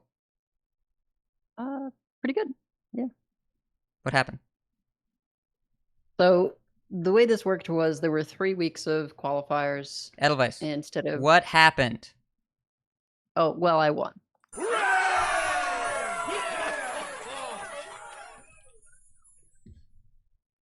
Hooray! Congratulations! Okay, now you can say the other stuff. Okay, thanks. So there were 3 weeks of qualifiers instead of last year. There had been 9 weeks, which was nice in some respects, but a little challenging since I spent one qualifier moving. So I had to make up for that. It was the top 4 point earners through the qualifier period, but it was pretty heavily weighted towards, first and second. So I managed to win one qualifier, get second in another qualifier, which put me into this top 4 players. So that, of course, happened the weekend I was going to this wedding in the Berkshires. So we had to get an extra Airbnb to stay in Albany so that I could compete, because normally that was going to be our day to drive home. So I played from a bed in an Airbnb in Albany. And sounds kind of peaceful, honestly. It kind of was. I had my Enya playlist going on Spotify, and I seem to do well when I play from not at home. A lot of my success in 2018 was when I was in Israel. So I know that when I want to get hyped, I fire up the Enya. It's nice. It's soothing. I remember at HCT Rio catching what Zalay had been listening to, and he was listening to like classical, and I was like, somehow that doesn't surprise me. But I think everyone has their own sort of music, or whether it's soothing or hype or whatever that helps them. And for some people, it's just silence. It's just dead silence. So definitely when you're competing, you want to figure out whatever sort of environment works best for you.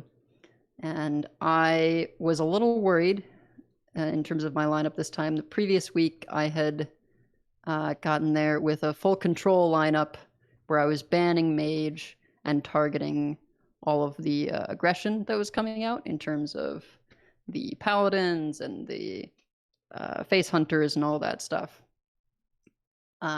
Full control was not going to work again. And I set my sights on the OTK Demon Hunter. This was pre-nerfs. And it worked out pretty well. I had Shadow Priest. I had a Doomhammer Shaman that I think I could have made a little less elementally for some additional techs like a Watch Post or, 2 Post or something, because the Shaman was definitely the shakiest of the list. And then I had Secret Paladin, which murders OTK Demon Hunter. Oh yeah, that matchup is impressive. Oh gosh, what was the 4th deck? Face Hunter? No, Face Hunter's not good against OTK Demon Hunter. No, it's not. Druid? Mage? I think I would remember these things. For those who don't know, my sleeping is crap. So my short-term memory is similarly crap. So of course I can only remember 3 of the 4 decks I played. Yeah. But yeah, I remember tuning in and watching you go full Smork. I'm like, this is different. It honestly is more normal for what I do. Bringing out full control is something that I do when I think the target is going to be effective, but I really hate doing it. Oh, it was the Fell Death Rattle Demon Hunter. That's right. Oh, right. Yeah. Hit people in the face with darker green cards instead of lighter green cards. Yeah, exactly. It worked out. Well, congratulations. Seemed like it was a good target. It was kind of fun to see you and Nyara back in the finals as the rematch from last year. But you took it down. Yep. No Bomb Warrior for her this time, so she didn't have that edge of being in her element as the Bomb Queen. It's Nyara and bombs. Man, she loves that stuff. Well, congratulations on that. We also had the second most important tournament of the week, Grandmasters. So week 1 was in the books. Muzzy won over Eggo Waffle on the U.S. server. Gabby over Viper. The top 4 was a complete rematch of the Masters Tour Dalaran, which was kind of entertaining, and Gabby won again. Give Please over Gur in APAC. Week 2 is happening right now. It's Last Hero Standing. Very, very strange week. Very strange 2 weeks. It's really hard to get an idea as to what makes sense. And one of the more successful LHS lineups this week involved Celestial Druid, because you know you're going to be playing against a lot of combo decks. And so it's the full combo Celestial Alignment Druid, which is complete garbage on ladder.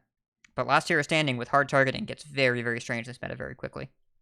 A lot of Mage, a lot of Warlock going around, a lot of Shaman, and a good number of Priests as well. So, check it out, because drops are back. You can get drops for watching. Make sure you link your account. Link is in the show notes if you want to set that up. You just got to do it on either YouTube or on Twitch. Silvermoon starts in 8 days. The next Masters Tour. It's next Friday, so we'll see what happens there. There are going to be no additional card balance changes before then. So I'm pretty excited to see that. And all competitors will be required to have a cam. So that's going to be interesting. We'll see everybody. It'll be a little bit more expressive. A-Bar has really been changing things there. Qualifiers, well, the data we have for last week's qualifiers, remember, it's pre-nerf. It looked a lot less diverse than week 1. Remember, week 1 had at least one member of every class represented. Definitely not the case here. Warlock was by far the best class as far as number of winners goes. There were 3 different Warlock decks. 6 Demon, Rend, and Zoo.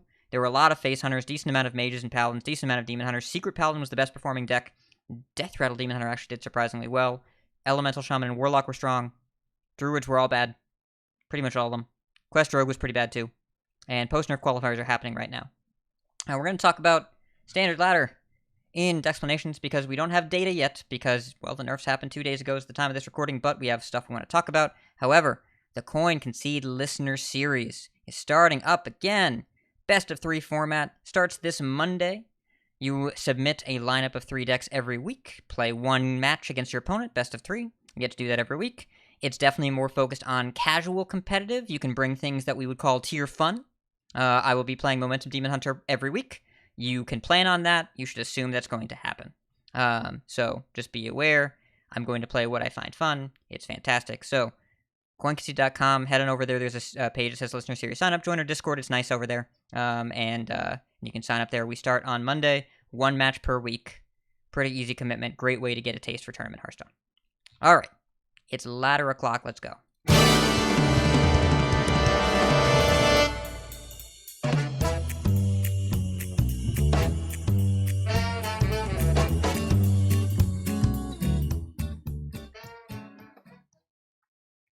So it's still pretty fresh in terms of the nerfs. You know, they dropped on Tuesday. We've had all of 2.5-ish days to play with them.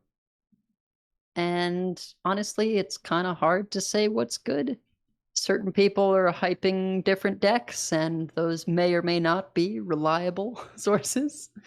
Not every deck is for everyone, certainly. And for many of us, things are low sample size. Obviously, I would say Momentum Demon Hunter, best deck. You know, I'm like 3-0 with it, but it's super Undefeated. fun. And when it pops off, it feels insane. You just get like 3 7/8s down on turn 4 or 5 or whatever. It's kind of gross. But yeah, I'm gonna combine this with a little later point. What is everyone playing? I guess you're really just Quest Shaman, right, Bot? Or anything else? It's so hard to play anything else. I think before the nerfs, there was a time where I switched to Shadow Priest for a short period, but I just wasn't having as much fun as doubling my spells and winning with Shaman. So I don't really know. Like, none of the other decks just hold my interest that much, and I'm winning with Quest Shaman. So, like, I mean, I'm maintaining in triple digits, which I haven't done in a long time. So I just don't know why I would really switch. And based on this list, it also doesn't really lose to any of these decks outside of like Quest Handlock. It can kind of struggle with, but you still have game against them. So I don't know. It's hard to really be interested in a lot of these other decks. I haven't actually seen the aggro druid list. Can we talk about that real quick? I haven't seen it either. The first time that I saw aggro druid was when I opened HS Replay and filtered by last one day in Legend, which is it's admittedly a small sample size, right? And I don't know how many people have been playing it, but that there's one list in Legend since the balance patch. It's got 1,300 games, but it has a good win rate, and Razormane Battleguard is a messed up card. So I don't know. Yep. Composting seems surprisingly decent. I've seen that card. It's super gross. That card is do quite well, gross. Which surprises me a lot, honestly. That does not surprise me because that card is 2 mana for a full refill at the low cost of just have a board, which is what you're trying to do anyway. Yeah, but if you have a board, you would think a card like this would be a win more, right? A lot of the time. When I look at a card like this, it's if I have a board, it's win more. But with a card like Vibrant Squirrel, kind of pooping some minions out randomly, and then you play a minion, and it's just usually a draw 2, and then sometimes it's a draw 4, and it's insane. It just kind of surprised me a bit. Well, it's it's preloaded refill. You think about the feeling of you played aggro Shadow Priest. Think about the feeling of playing aggro Shadow Priest and then getting soul rended, and you're okay, the game is over. Imagine if after the soul rend you drew 5 cards. It'd be better for you than not drawing Really? 5 cards. I understand that seems kind of silly, but pre-playing the reload really makes a big difference because 2 mana is not a big cost to pay, and it feels like it makes a difference. Razorman Battleguard is also insane. All right, I'm shouting out Noodle Swoop in the chat right now, who said, "So you're saying this deck can literally draw the nuts?" Noodle Swoop, you're all right. You can also tell that this deck is very close to not being a thing because the first 28 cards are super good, and then it has a singular teacher's pet in here, and that's not in the deck because it's the best. It completes the deck, right? This card isn't there because it rounds out everything. It's just this card's here because we needed another card that's kind of sticky, and we put it in the deck. I'm sure there's a reason there, but yeah. When you play it on turn 3 after Razormane, it feels pretty nuts. That card coming down on turn 3 is really good. Any other time, you're not super happy to have it. That's the second Greybow. That's not a teacher's pet. That's the second Greybow. Your scuffed Greybow, because it's when someone in chat's do you have a replacement for Greybow? That's what you're doing. We just need a second taunt that has base cost 5. Okay, I get it now. But yeah, I haven't seen any of this. I looked at the decks that I have played since patch. On desktop, not counting mobile games, I played Death Rattle Demon Hunter, Elemental Shaman with Whack-A-Null Hammer, Elemental Shaman with Doom Hammer, Secret Paladin, Face Hunter, Shadow Aggro Priest, Momentum DH, Soul Fragment DH, Poison Rogue, Quest Mage, Handlock, Quest Shaman, Beast Quest Druid. That was only one game. It was really fun against a Poison Rogue. They died. Yeah. A lot of different decks that are worth trying, and I haven't been able to play everything that I want to, and I definitely want to try this aggro druid. It looks kind of like a pile. But, there are so many decks that are going around on Twitter that's hard to keep track of. Have you all seen the Grand Finale Mage? You all seen that? Yes. So there's a deck that looks like an autocomplete deck. It's incredibly cheap, where the only spells it plays are 2 Hot Streaks and 2 Grand Finales. Hot Streak is the one that reduces your next fire spell by 2. Grand Finale is the 8 mana fire spell for Mage. Make an 8/8 elemental, and then for every elemental you played last turn, make another 8/8. So you play Star Scryer, which is the 3/1 that when it dies it draws you a spell. You play the Mage Dungeoneer, the Frostweave Dungeoneer, which it does stuff when you draw frost spells. You don't play any frost spells. You just want to draw spells. You just want to tutor exactly Hot Streak and Finale. At some point you go Confection Cyclone, and you play a bunch of elementals, and then you play Grand Finale for 5 to 6 mana if you have the coin, or less if you have a second Hot Streak, and then you play Battlegrounds Battlemaster and you kill them. It's not actually good. Hang on. You can't double a Hot Streak, though, right? That doesn't work that way. Oh yeah, you cannot double Hot Streak, that's right. No, you're right. Dang. So the most discount you can get 5 mana, is 2. And so if you have the coin, you can play it on turn 5. Yes. Well, okay, often's a stretch. The deck's not Okay. good. No, it's not good. But when it works, oh boy. Well, yeah, I mean, is a large board of elementals. So, since the balance patch in Diamond through Legend, the most popular list, which has 1,200 games played on, is at a hot 45.7% win rate. If you filter to Legend instead, only 300 games have been played in Legend with this same list. It has a hot 39.5% win rate. It does not appear to be the meta breaker, but it appears to be goofy and fun. So if you want to do that, go nuts. It is the most tunnel vision deck I have seen in a while. Yeah, it's Spiteful something Mage. That is like not a straight up OTK, right? You lose to a Blade Storm, it's No, it's you if you keep one of the elementals in play. The little ones. okay. Sure. We So a lose to a Soaring lot of Board things, plus a but we can play Storm. around Blade Storm. Or Wait, hold on. Brawl. Isn't that a red card? Isn't that a warrior card? We don't do that Yeah, here. that's a This is warrior standard. card. Hey. Aren't people I can playing still play Rush Conditioning Warrior? Rush Warrior. Is the format bad enough where people can play Rush Warrior again? Rush Warrior is a good deck. People are just uninterested in playing it. No, it's still not. It was the Still first don't thing agree. I tried post nerfs. It's fine. It's a fine deck. I still deny that it was a good deck, even though it had the highest win percentage in standard for a long period of time. Still just deny it. Never happened. Not every deck is for everyone, bot. And but looking at the data here, so low sample size warnings. Last 1 day per legend at HSR, Aggro Druid, Face Hunter, Quest Handlock, Quest Shaman, Secret Paladin, Elemental Shaman, and Shadow Priest are just outside tier 1. If you look at Vicious Syndicate instead, it's pretty similar. Quest Handlock, Face Hunter, Quest Hunter, and Quest Shaman. Elemental Shaman is close. By seeing Aggro Druid on the first list, and Quest Hunter in the second list, what I have learned here is that the meta is nowhere near done evolving.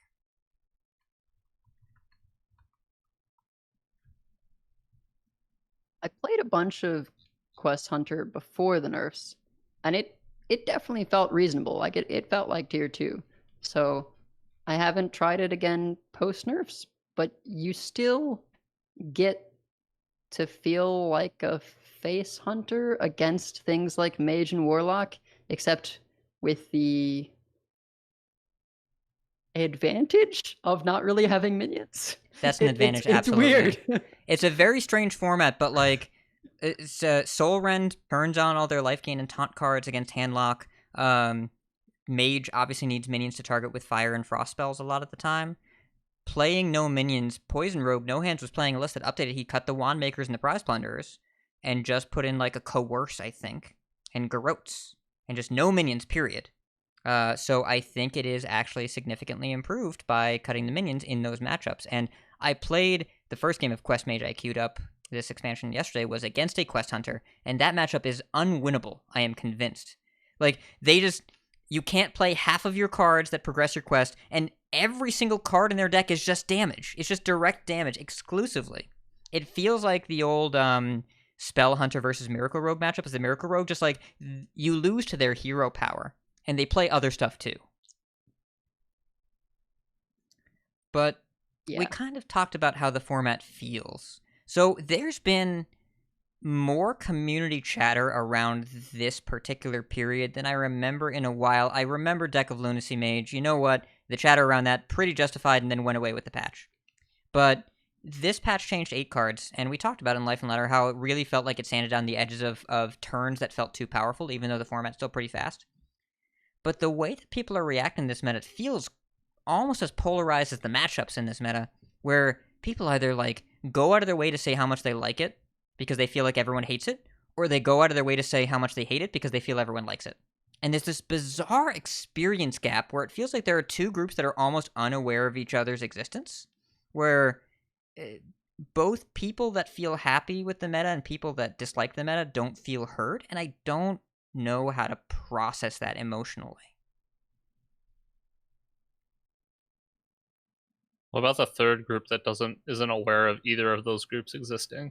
They're on my podcast. That's you and I, Bot. We're just not really investigating Yeah, these things. Poor Hat's like, I'm in this void of emotional distress that I don't necessarily know how to process. And me and Edelweiss are like, what the hell are you talking about, Hat? Well, okay, but certainly you've both seen... Have you seen any of the discussion around Stealer Warlock, around 6 Demon Warlock, commonly known as 6D or D6? No. So I tangentially have this because I have, players on Sugoi Gaming who discuss the deck, etc. And I hear from you that people are talking about it. But I do not directly read the tweets or anything that's talking about it, and I don't touch Reddit with a 10-foot pole.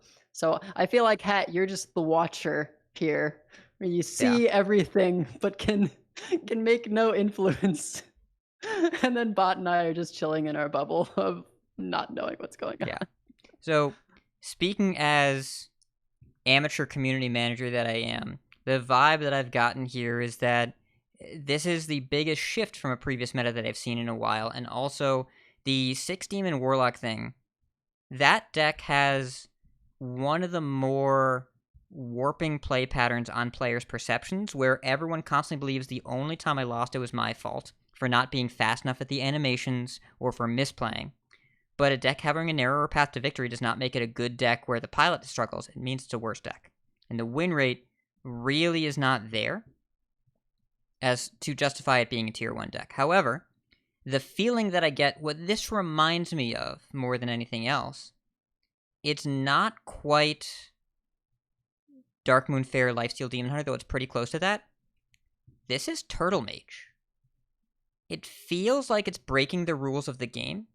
Turtle Mage legitimately broke the rules of the game. You're not supposed to be able to Blizzard every turn, right? But this is... It feels like Turtle Mage where the deck... It pays for 20 mana worth of spells with your life total. That doesn't feel like that's how that's supposed to work. The animations take forever. And it feels out of line. Transgressive is the word that I would use. Feels like it's breaking the rules. So... I'm not disagreeing with that experience, because I do think that it kind of does things that are unusual in Hearthstone. However, it doesn't win a ton. And the litany that is a very high skill deck, that is not incorrect, but the deck is not carrying the high legend players that are playing it. The high legend players are carrying the deck. When you see people like Gabby or Dead Draw, who are always top 10 legend, saying this deck is broken, no, those players are the outliers. Whatever they play will look better because of how skilled they are. Same with like Blizes hit rank 1 legend with it, Gabby hit rank 1 legend with it. But the experience is so out of bounds with normal Hearthstone that I don't expect this to last. However, the question is how quickly will they change it, because they don't need to change it because it's a win rate outlier. Turtle Mage was in the game until the last week of September, for an expansion that came out the first week of August. I wouldn't be surprised to see a similar cadence of keeping this in the game for 6 to 8 weeks, and then it being changed, mostly due to player outcry. Turtle Mage was actually getting really, really strong, and I wouldn't be surprised if Stealer Warlock ends up having a spot in the meta, just like Lifesteal Demon Hunter did in Darkmoon Faire, but the deck is not good enough to be a win rate outlier. It's an experience impact that feels like it breaks the rules of the game. Doesn't need to go away immediately, but I think just the volume and intensity of discourse around it is so disproportionate that they're likely to change it just because of the player experience thing. And Matt is saying in chat, Matt at Arms saying that Stealer might have been a mistake as a card to print, and I agree with that take, that they never should have printed this card. I don't think that it's a balance problem. I think that there's never a time where this card is going to see play where it's used for any purpose that you want in your card game. But, and also Rearcat is saying in chat that the only D6 Warlocks that they've seen today are the GMs that brought it, and that is fading rapidly from ladder. I have seen basically none in top 500 Legend in Americas in the past day. The deck the deck kind of sucks to play. The animations take forever. You're constantly thinking about managing your hand size, and a lot of times it feels like that you're being held back because the client doesn't want you doing what you're doing. And cool. I'm glad the client's on our side here, but the perception that I'd like to challenge is that it's a win rate outlier too. but it does kind of farm some decks. If you are playing Quest Shaman, you will lose to this deck.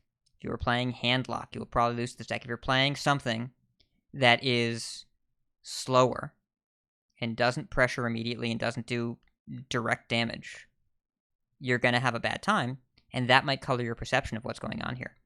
But overall, if you're looking at, is this deck ruining standard or warping standard? No, it is not.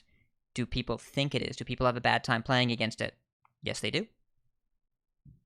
Kind of hard to process all that, right? Yeah, and I agree on Stealer of Souls. I think Stealer of Souls was a card that, when it was made, it was like, this is pretty scary. I hope, that its limit was just Zoo occasionally doing some ridiculous turn things. But even then, it never feels fair what they're doing. And I think it's one of those cards where it was an interesting experiment. I'm glad that they took the risk and made it, but I would fully support the decision to take it back. I would rather them make it into a entirely different card, like just straight up Warsong Commander it, than mess with mana cost, because then it's always going to have this thing of like, either it's unplayable or broken, and it just doesn't really feel like there's an in-between for what it's doing. Yep, I agree with that. Remember, Pat, when you were worried about Gahoon? The priest card Gahoon. In retrospect, it does look kind of silly, This was the card to worry about. Yeah. I don't get a lot of card predictions right. I was right about this one. This one's a dangerous card. Yeah. And there are a lot of ways they can rework the card. You make it hit the first card you draw each turn. You make it hit only spells or only minions. You make it Battle Cry. Give it Gahoon's Battle Cry. I guarantee it will not be good, because we know what happens when you play Gahoon. It's not good. Also Gahoon's a priest card. It's apples to oranges, but Warlock and priest are closer than ever these days. But yeah. Yeah, it's I don't know. I was expecting this card to get touched because of the play experience playing against the card.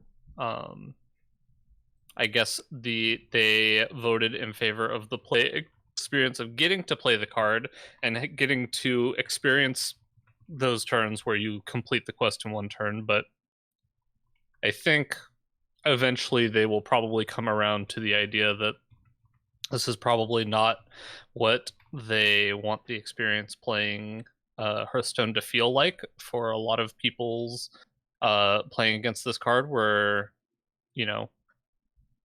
for a lot of people, you just kind of wait and hope that you hear the rope expire. It feels like that's the playing against this card. You just hope that you hear the rope expire because it means you get another turn. Yeah. And well, maybe. I don't think that's... Or sometimes the animation just keep on going. Well, no, because you can hear it, right? You can hear the rope, like when the turn ends, versus if the rope is still burning and it's still going, you're probably dead. Yeah. I didn't know I've that. never noticed that, but I'll have to look out for that now. Yeah, there's like a ka-chunk when you know that your opponent's turn is ended and you're going to get another turn, even though there's still a bunch of animations going on. But if it's gone on for a period of time and you haven't heard the ka-chunk, it means that they killed you. You are dead. You can concede. Yeah. So there's a lot of strong feelings that people have right now about this, but it's kind of hard to tell where reality is because everyone's story is so different. And this is maybe one of the most interesting standard formats we've had in ever. Right? I can't remember a standard format that had this much stuff going on. It's so different from where Barons was. Skolo had a lot, but I don't think that it moved this fast, and the multiple quest archetypes being good, and still the classes having other options without the quest as well. Yeah, I've been messing with Miracle Rogue, just field contacts, no longer Alex, right? actually topping off at Kazakus. But Cult Neophyte's still pretty good right now, and if you can play a lot of those in a game, it helps a ton. And, like, you can still get away with playing Neophyte. I'm kind of shocked that Mage is still good, but I've actually been enjoying it just as much because there's way less heat on it, right? It no longer feels like everyone's trying to kill you. Some decks are still trying to kill you. But it doesn't feel the same as before where, like, nobody wanted to lose to Encancer Slow, so they teched against it super hard. So, again, Turtle Mage Speaking was... of field contact, by the way, have you ever perpetual flamed a stealth field contact? Because it feels fantastic. Oh my goodness.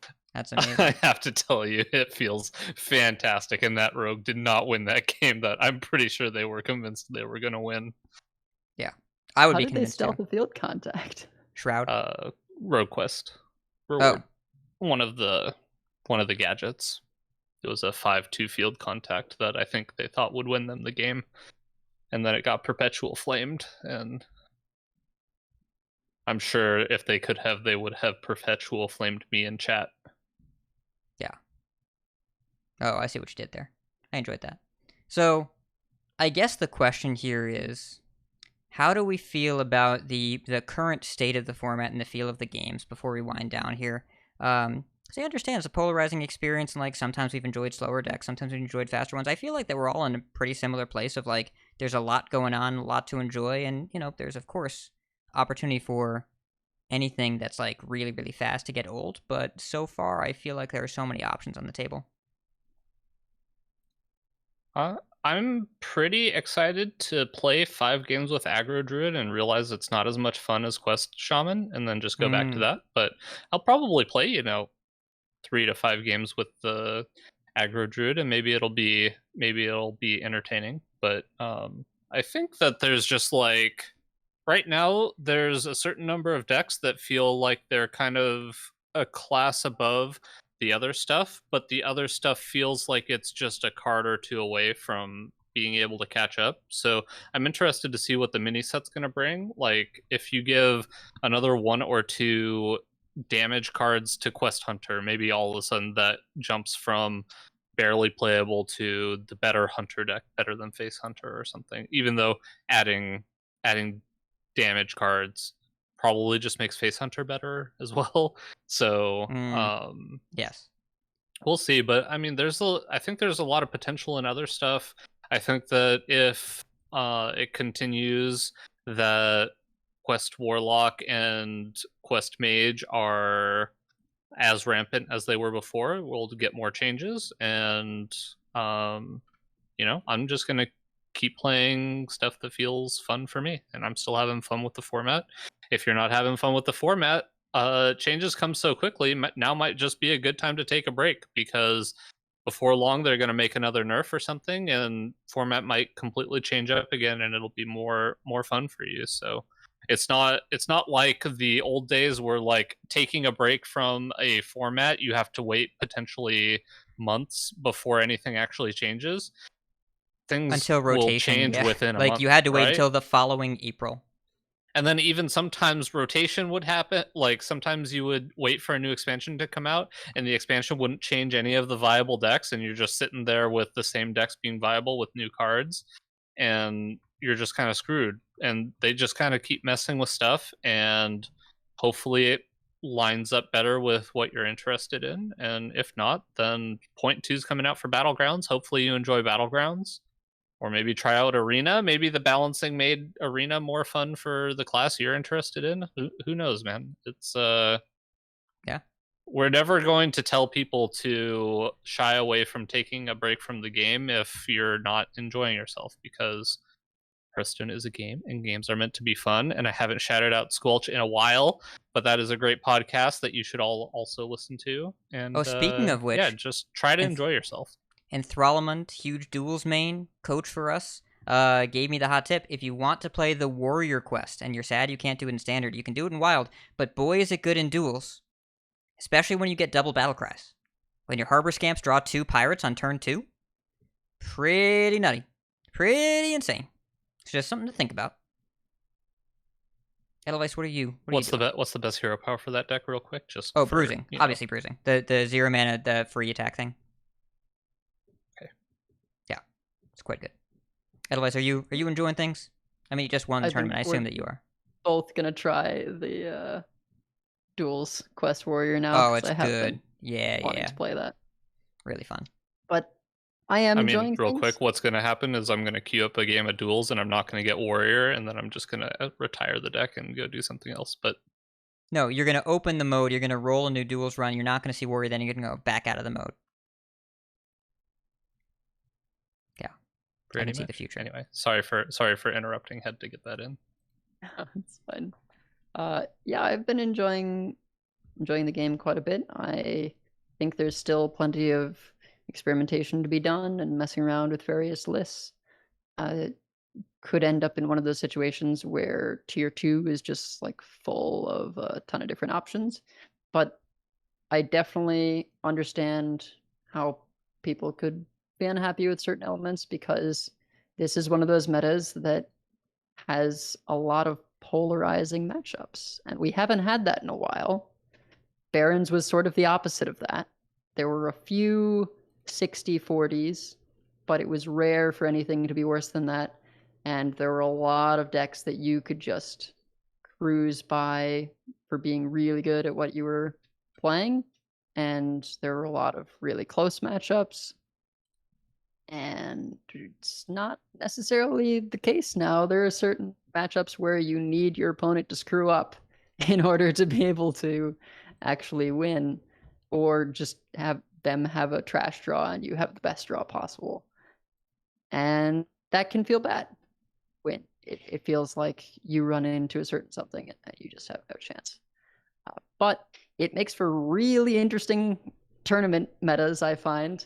And I tend to like them because it feels like I can get a lot of strategy done before I even start the match, just because I like lineup building and crunching the numbers and seeing like, okay, if I think everyone considers this thing to be, OP and they're definitely going to bring it, how can I target that strategy? That's kind of thing that I enjoy doing. Yeah. It's good points, I think, from both of you about the polarity of the matchup and Bot. I mean, you speak my language and comes to mindset. We've talked about this many times. Took a break at the end of Barons, pretty long one. 6 weeks I didn't really play much at all for Standard. Had other stuff going on, and it was a good decision. And now I'm playing a ton of this meta, and maybe we'll get to the point where I'm not, or we're all not. But as of right now, I think this is what we're looking for. But anyone that says this is too fast for me, there's too much from hand damage, I like strategies that are a little bit more slower and a little bit more board based, and there's too many counters to that in this meta. Totally understand. Not saying that you're wrong, because you can't really have a wrong feeling. Saying that if that's the terms that you have for your engagement with Hearthstone, the only way to change that is to not play right now, or to play a different format. And there will be times when the game slows down where people that like faster games and doing from hand combo stuff are going to feel a similar way, and they can take a break then too. You got to play the game on its terms, and if you expect it to be something that it's not, it's going to be hard to be happy. But if you're willing to accept the game for what it is, then it can be a lot of fun. Variety is the spice of life. But as of right now, I think that we all feel that there's no major balance outliers, there's no major flaw in the design of the cards that are being played, and outside of Steeler being, questionable experience-wise. But we'll see how the format develops. I think that we're all going to play an awful lot of Hearthstone this upcoming week. So, why don't we wind down? Because we have many folks we'd like to thank. Check out our thanks section on the website, coinconcede.com. You can find our contact info, our show notes, our Patreon information. You can monetarily support our show at patreon.com/coinconcede. Join us every week live by following us at Twitch, at twitch.coinconcede.com. Join our community chats in our Discord at discord.coinconcede.com. Right into our email at coinconcede@gmail.com. Follow us on Twitter, CoinConcede, like, share, and follow us on Facebook at facebook.com/CoinConcede. Our shop is at shop.coinconcede.com. Definitely don't forget to sign up for our listener series over there on the website as well. Big thanks to our producers, Number Theory, DogeDK, Proby1, Kresh, Cap, B-Squatch, David P, Snowpack, Lucky, Fade to Black, Waldu, and Ponius. Big thanks for subs during the show, Proby1 for 5 gift subs, Stowell J, and Mad K. Bodicus, Coin Concedes. Yeah, I'm going to double up and coin concede to Proby1. We're going to have a coaching this weekend. I'm looking forward to it a lot. I appreciate being able to schedule when I am a procrastinator and wait too late in the month to schedule. So I'm glad we're able to get that scheduled. Also to Buse, thank you also. I'm looking forward to our coaching session. Gonna knock both those out this weekend, and I hope we get to have a bunch of fun games. Edelweiss. So similarly, my Concedes are to those that I just did my coachings with: Lulu MK1, Bear, Major Death, and Bruised Elbow. I have not played as much as I normally would be right now because I'm doing painting stuff during the day, and so I kind of like that I can go into coachings and like get to play decks that I wouldn't necessarily play. Like I sort of get to play them there, and then I go play my other wacky stuff during my regular time. So I still get to experience things like Quest Shaman and Handlock, etc. Because I'm spending my like personal time playing wacky the stuff. academic engagement with these decks is just as interesting as the actual piloting experience, and being able to like talk through the plays and feeling it out and seeing the meta from different people's eyes. I think it's a lot of fun and a different way to experience Hearthstone. Like one of my favorite things about the show is how we get these one-on-ones with community members and just get to play games with them and verbalize our thought process and see how they think and see how we think, and it's very enjoyable. And then I'm gonna coin concede to Hockey Boys, who's been in our chat for a long time. You may recognize him. He's the Mechathune guy. That's him. But had some nice things to say about the community we built over there. So Hockey, thank you so much. We're glad that we can be there for you the way you've been there for us. And then Alkali Lakey, of course, who we had a really nice chat today because she's been doing this thing where she picks 2 content creators a week to have like an hour of brand coaching. So where's the future of my brand going? And we had a really, really nice conversation that turned into a mini therapy session that segued before my actual therapy session. It was very productive. There's a community manager position posted for Hearthstone, and Alkali has already said very publicly that she's going to apply for it, and I think she would be a fantastic fit for that job. So really, really good fit. And she has a ton of perspective and brand experience and all that. I'm not saying that I'm not applying, but I'm saying that she'd be great for it. So yeah. So thank you for your time, Alkali. And that's going to do it for our show. So keep calm and draw the nuts. And if you see us on ladder, coin concede. Coin concede. Coin concede.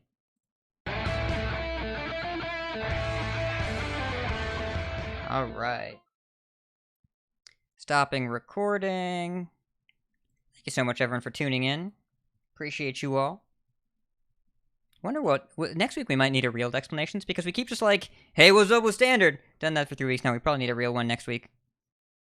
I mean, we kind of do that anytime a set comes out. We just sort of talk about. Yeah. Hey, well, what's this going one on with is Standard? this one's interesting, right? Like, it's not like this isn't not a valuable conversation. But maybe next week we pick flavors of Shaman, or just talk about Quest Shaman, or flavors of Warlock, something like that. I don't know. Yeah, we can either pick a deck or do another high level discussion. Yeah. I don't know what we haven't. What did you guys do? You guys did one the week I was gone, right? When was that, Barons? You did. We did card evaluation. Oh yeah, Quadrant theory. We did quadrant theory when you weren't here? That's so silly. Because you're the quadrant theory guy. I mean, yeah, but I feel like we've also gone into that saying like, hey, this is quadrant theory. It applies to some things, but also Hearthstone is weird, and it doesn't always apply to Hearthstone cards. It's mostly that Hearthstone's not Magic. That's mostly what it is. True. Yeah. Maybe we do an episode on archetype classification. Please, God, no. Please, absolutely not. By the way, Canal Slogger is a busted card. That card's really, really powerful. Good. We got you're playing Wind Fury off guidance in coaching, and used a note taker to get an extra one. Oh, no. So we twice went Canal Slogger, Wind Fury. That Shadow Priest did not make it. My Face Hunter opponent probably was not very happy when I Canal Sloggered 2 of their minions and gained 12 life. Oof. Yeah. There are some very powerful plays in this format, but yeah, Canal Slogger's a big one. I've actually mostly been cutting Novice Zappers from Quest Shaman because I really don't want overload cards the first 3 turns. I want a giant pop-off turn that uses like 5 or 6 overload crystals, and then they immediately go away with Bloom, usually. So like when you Zapper on 1 and then Guidance on 2 or whatever, then you play a Lightning Bolt and you gain 1 crystal back. It's like, hooray. It's just not that exciting. Yeah, I'm the opposite. I want to go off on turn 2. Oh, okay. And refresh my crystals so I can play another overload card on turn 3. That might be better. We should probably cover Quest Shaman next. I guess so. Maybe. I've We'll been see if it's playing good quite next a week. bit of it, so All right. if it's still good. It's weird. I feel I didn't say this on the show, but I feel like I haven't seen that much Quest Shaman. I was expecting a lot more of it. I haven't played like any mirrors at all. I've played against quite a few. What have I played against? I should have looked at that. My opponents have been just from desktop, not including mobile. 7 shamans, 5 hunters, 5 mages, 3 druids, 3 rogues, a priest, 3 paladins, 1 warlock, 1 warrior, 1 demon hunter. It's kind of all over the place. Yeah, all the shamans I play against are elemental shaman, and they get smashed. And also, like, I play, what's the 2-mana or card when you're overloaded? It deals 1 twice. Oh, landslide. Yeah, I play 2 landslides, so I play 2 zappers. Novice zappers. Yeah, so you can do 3 mana flame strike. Well, 3 mana old flame strike because it gets flame strike deals 5 now. But we all know what we're saying. Stupid core. Yeah, the last shaman I played against was indeed a Quest Shaman because actually the last 2. But the last game I was playing Quest Mage and they were a Quest Shaman. It just wasn't very fair. Yeah, that'll happen. Yep, it'll happen. It did. All right, I've seen a pretty even split. I'm gonna kill the recording. Hey, chat, you're great. Thanks for being here. See you next week. Bye.